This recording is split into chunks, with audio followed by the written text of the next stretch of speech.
It's been 5 long years since we first met Aloy, our charismatic and heroic warrior from Guerrilla Studios' 2017 open world adventure, Horizon Zero Dawn. For those watching this video who may not be aware of the events of the first game, I'm not going to mention or spoil it for you here. And for others that are familiar, there's no reason to waste your time with a recap. So we will cut to the chase. Horizon Forbidden West is a game I highly recommend at a score of 9.5 out of 10, and here's why. The developers did an excellent job at making this sequel feel bigger in scope and stakes. It's almost as if Guerrilla approached the project like it would be the last time they would ever be able to develop a video game, and it just shows in the final product. The story, while leaving a cubit of room for a potential sequel or DLC down the line, does still deliver a satisfying conclusion, even if it's somewhat open-ended.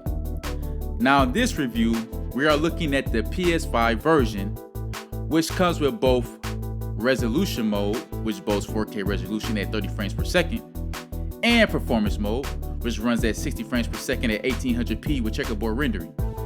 My opinion, if you're asking what's best, is solely up to you. It's solely up to the preference of the player. For me, for my personal preference, I'm going to always go with the most frame rates I can get. Now, exploring the dangerous Forbidden West, you can't help but get immersed with the beautiful score and detailed sounds of the wild. Playing on the 3D Pulse headphones made me feel like I was going to pull a bow and strike down a Ravager right from my chair. Gameplay wise, Horizon Forbidden West is a huge step above Zero Dawn.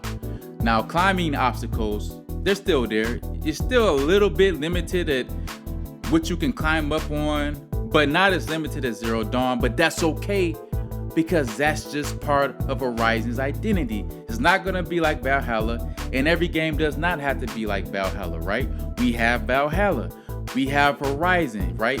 There's a little puzzle atmosphere in the climbing where you can only climb up and jump to spots that's highlighted, but that's part of the fun in identifying those spots, all right?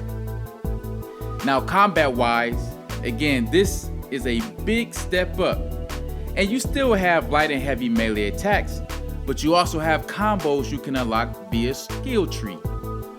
And let me just say this, Aloy is still a master archer, and your time with bow and arrow is as fun as ever. You know, you're still gonna have the little glowing weaknesses that you can, pretty much figure out by using your focus to scan machines. But I mean, it's probably as close as you would ever get to a Green Arrow game, especially for me being a big PC fan, by the way. But in closing, Horizon Forbidden West is probably the most, Horizon Forbidden, I stand on this, Horizon Forbidden West is the most premium AAA new gen experience you're going to find today in 2022.